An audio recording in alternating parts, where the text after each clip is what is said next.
I see it as part of a pattern of trends where women are increasingly infantilizing ourselves, like the trad wife, the stay-at-home girlfriend, the constant need to update our entire wardrobe and our entire existence to fit into the newest blank girl that comes along until we end with grown adults unironically calling themselves tomato girls. Hi, my name is Roxanne Rose, and welcome to the second ever video on my channel. Like in my last video where I complained about astrology for 15 minutes straight, I'm here again to be a total buzzkill by doing an overly in-depth analysis of another pointless internet trend. Today's trend in question is the passenger princess. So as a woman who loves to drive and loves to travel alone, I found this trend pretty unrelatable, which is fine. I think people online, myself included, need to adopt more of an if it don't apply, let it fly type of mindset when something doesn't describe our exact experience. What got to me about this one isn't just that it didn't work for me, it's that I think driving as a woman is actually a feminist act. And I worry when I see any kind of trend taking place that glamorizes the idea of women moving less independently through the world. I know for most people this trend is not that serious, it's just a joke, it's just something casual, but I have a tendency to overthink things. And honestly, maybe I'm just not like other girls, but I'm starting to get really frustrated with a lot of the content that my algorithms are pushing towards me as a woman online, and I know that I can't be the only one out there. So for better or for worse, I'm gonna take this trend way too seriously and go way too far down the rabbit hole in trying to piece together what it's all about, where it came from, and why it matters. And if that sounds interesting to you, feel free to come along for the ride. So the passenger princess has been exemplified by TikToks like these, where women post videos of themselves sitting comfortably and luxuriously in the passenger seat while their boyfriends and husbands drive them around everywhere. I also know anecdotally of girls posting things like this in their dating profiles, where they'll say that they're looking to be somebody's passenger princess. According to the website knowyourmeme.com, the earliest known online use of the term passenger princess was posted by Twitter user OhThatWelshGuy on January 31st, 2020, who wrote in response to a photo of his dog riding in the car, "She loves being the passenger princess." Know Your Meme says that the term stayed on Twitter for a couple of years, which is where it seems to have taken its current form. They say that the trend then hit TikTok in 2021, where it stayed popular for a couple years, and then it saw a resurgence in January of this year. Google Trends tells a slightly different story, showing that the term became popular around 2022 and peaked around May of this year. So why do I care? It seems like just another dumb TikTok trend on the surface. But I see it as part of a pattern of trends where women are increasingly infantilizing ourselves. And I see that this pattern is occurring alongside another group of trends where we are just hyper-focused on our appearance to this insane degree that is triggering this crazy 2000s girl PTSD that I thought I had buried real deep down and forgotten about long ago. I'm talking about trends like the trad wife, the stay-at-home girlfriend, the constant need to update our entire wardrobe and our entire existence to fit into the newest blank girl that comes along until we end with grown adults unironically calling themselves tomato girls. The nightmarish skincare obsession where we all ultimately age ourselves faster because we've destroyed our skin barriers by putting like 20 million different serums on. And my new favorite. Here is a list of girl math. The Starbucks app is loaded. The coffee is free. If I didn't load it that day, it's free coffee. And then there's this, the passenger princess trend, where we literally glorify giving up the wheel and giving up control. I don't think any of these trends are necessarily something that would worry me if they came to be in isolation. But the problem is, as I said before, I think that these trends are all fitting into a similar pattern. Also, I just don't believe that there is a single trend that has ever come to exist in a vacuum. Not now, not ever. By looking at which trends take off and putting them in the greater context of current events and in the context of the previous trends that they're building on, we can start to see that these trends are a reflection of societal phenomenon taking place around us. And they wind up reflecting something back to us about our current collective mindset. And one of the societal shifts that I believe is driving a lot of the female-centered trends we are currently seeing has to do with the changes taking place with women's participation in the workforce. I found this joint report from McKinsey and Lean In. And yes, I know a lot of people have their beef with the Lean In concept. However, this organization did a really good report on the role of women in the workforce. This report shows that women in the workforce, and especially women in leadership roles, are leaving their positions in record numbers in the last few years. And the report also makes it apparent why women want to leave. For one thing, while women and men tend to be represented in roughly equal numbers in entry-level roles, and while both women and men tend to aspire in roughly equal numbers to be promoted into managerial positions, as this graph shows, the higher up the organizational ladder you look in any given company, the worse female representation tends to get. and women of color face particularly significant barriers to being promoted to top roles. Women are also far more likely to report daily inequalities at work, like being mistaken for someone more junior or having another coworker get credit for an idea that they proposed. Black women find themselves even more disproportionately affected. Finally, even though women are increasingly earning as much as, if not more than their husbands in many circumstances, they're still finding themselves doing a disproportionate amount of the housework. Basically, women are tired and burnt out. So it's no surprise, on some level, that a series of trends that glamorizes women doing whatever the opposite of work is becoming popular right now. Hi, editing me here. I don't think I fully explained what I was trying to get at with the connection between the passenger princess and women in the workforce. Basically, in the 2010s, feminism really emphasized this idea of being a boss. You have a successful career, you are really taking the initiative, and that you are putting in the best possible effort that you can to succeed.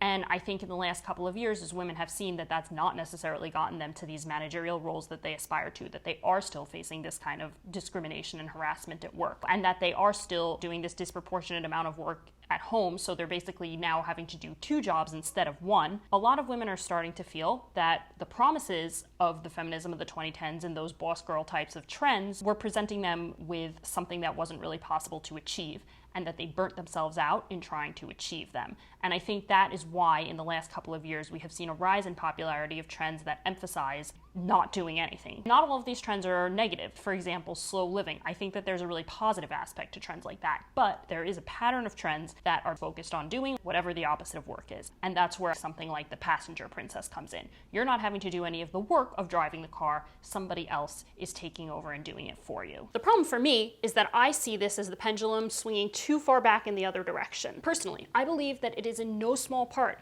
thanks to the past waves of the feminist movement and their efforts to get women into the workplace, along with the hardworking and independent female role models that I saw both in my personal life growing up and even in the media I consumed, that I have had the ability and the confidence to achieve so many of my dreams, like spending time living abroad and like moving to a new city. With all that being said, because these trends are coming from a place of real stress and burnout, I think it is crucial not to mock or to demonize the people who are participating in them. But unfortunately, this pendulum swing between the girl boss and the girl who stays at home and loves it ultimately doesn't get to the heart of what's really going on, which is the systemic inequalities that are preventing women from advancing. Things like the pay gap, the lack of affordable access to childcare, the lack of sufficient parental leave for both men and women, but also little things that affect how women are viewed on the day-to-day. Like, how many family get-togethers have you had where all the women and girls go into the kitchen and then they cook and then they serve the meal and then they clean up afterwards, and the entire time the men and boys just like chill? This is something kids see. And it's something that they repeat in their own homes growing up. And it's the kind of thing that makes it very, very difficult for adult women to maintain a full-time career alongside being a wife and a mother. And that's why I do believe that while negativity against the people who take place in these trends is never helpful or necessary, it is important to vocalize disagreement about these trends and to discuss them on a deeper level. The other thing, though, is besides burnout, besides stress and fatigue, I think there's another and far less noble reason that we're seeing this type of trend come to be, and I think that's because of backlash. This article I found from Vox discusses a cycle that feminists who have been active for decades have come to know and expect. And that is basically a wave of advances in women's rights followed by a significant wave of misogynistic attitudes and policies. The article basically discusses how the advances of women's rights in the 70s were then met with corresponding rhetoric around family values in the 80s. It observes a similar pattern with the rise of the Me Too movement in 2017, followed by the growing numbers of young men today who see feminism as a negative thing. The article also discusses the work of Susan Faludi, who wrote the book Backlash: The Undeclared War Against American Women in 1991. According to Faludi's writing, the backlash is rarely the product of a grand conspiracy or concerted effort among sinister misogynists to bring women down. It's simply a mass reaction to a mass movement. Those who enact the backlash are often unaware of their role. And I think a lot of the trends that we are seeing today, particularly the ones that hyper-focus on women's appearances, encourage things like medical anti-aging interventions for women starting in their 20s, and push what are arguably more unattainable beauty standards than any that existed in the 2000s, are in part a result of this backlash. And I think trends that glamorize women being less independent also fall into this category. To understand how this trend actually glamorizes dependence, it's important to understand just how essential driving is to a fully independent life. As someone who was born and raised in New York City, it's really easy to take for granted how important walkable streets and good public transportation actually are. New York City is really concentrated, with approximately 8 million people squeezed into about 305 square miles. Think of photos you've seen in Manhattan. Everyone's kind of smushed together, and in many parts of the city, residents can find all their necessities, groceries, food, whatever, within a 5-minute walking radius from their apartment. And the main areas of the city can be accessed via a very thorough network of public transportation. New Yorkers are very lucky because not a lot of cities are built this way. Since I moved to Los Angeles a year ago, I've come to appreciate just how crucial access to a car can actually be. Unlike New York, less than 4 million people live in Los Angeles, but the city is much physically larger. It's about 469 square miles. The geography of LA is a little bit confusing. I'm still kind of trying to figure it out, to be honest. But basically what it seems like is that this city is actually made up of a lot of smaller cities like Santa Monica, Pasadena, whatever. The city also has a ton of mountains. And if you ever stand in one of those viewpoints and you look out over the city at night, you can kind of see the lights just spreading on endlessly. Like this city seems to go on absolutely forever. So it's no shock that this city doesn't have an amazing public transport system. All this to say, in Los Angeles, you really need a car. And a lot of American cities, and cities in other parts of the world too, are built like this. The consequence is that in much of the world today, if you don't have a car and you don't drive, you might actually have a hard time doing all of the most basic things, from buying groceries to going to the doctor to having a social life and a job outside of your home. Driving is your freedom of movement, and freedom of movement is something women have had to fight tooth and nail for. The most relevant example of this is in Saudi Arabia, which notoriously did not allow women to drive until 2018. And a Russian ban on women becoming trainer truck drivers, members of ship's crews, and car mechanics was not lifted until 2021. While luckily there are no such legal restrictions in the United States, where I imagine many of the people taking part in this trend reside, and I imagine that many of the women who are taking part in this trend can and do drive, these types of restrictions underscore that driving is in fact a feminist act, and it is a right that many people would happily do away with. While the passenger princess trend certainly isn't actually impeding on anybody's legal right, it is, at its core, glamorizing the idea of being dependent on somebody else to help you move through the world. So I can't prove this next part, this is more of an armchair theory, but I do have to imagine as a person becomes more reliant on their partner to do any sort of basic thing for them, including take them from place to place, that becomes baked into the dynamic of their relationship. Not for everyone, of course, but I imagine that that's the case for many people. And like with anything else in life, the less you drive, the more you're going to fall out of practice. With that, you're going to also lose a lot of confidence in your abilities. And reliance on a partner for something as fundamental as getting yourself from place to place can lead to an unhealthy power imbalance in a relationship. And while you may now be at a point in your life where this dynamic is fine, you have to keep in mind that the future also has no guarantees. The flip side of all of this is that driving, particularly alone, can be a really empowering experience for anybody, regardless of gender. I wound up driving later than most of my friends. I actually was the last one in my friend group in high school to get my driver's license because I failed the driving test not once, but twice. Once in one of the easiest DMVs in the area. When I finally got my license, I was obsessed, not just because of how long it took, but also because I realized that once I had access to a car and money for gas, I could pretty much go anywhere I wanted. I wound up going to college about 4 hours from my home. I would do these long drives home in the fall, and when it's fall and you're just driving and it's just you and your music and your thoughts and the sun is setting and that golden hour starts to hit that fall foliage in just the right way, you do not need to romanticize your life in that moment. It is already just dripping with romanticism. And now that I'm on the West Coast, there's also no shortage of amazing places I can go. This month, I drove myself from Los Angeles to San Francisco for 3 reasons. Number 1, there was a random museum about the Tudors in San Francisco, and I am obsessed with the Tudors. Number 2, the Golden Gate was on my bucket list. And the third reason, I felt like it. The drive home actually wound up taking 12 hours because I drove down to Big Sur, and then I realized that the fastest way back was to actually double back and repeat a part of the route. Plus I stopped like 8 million times for photos and videos because wow.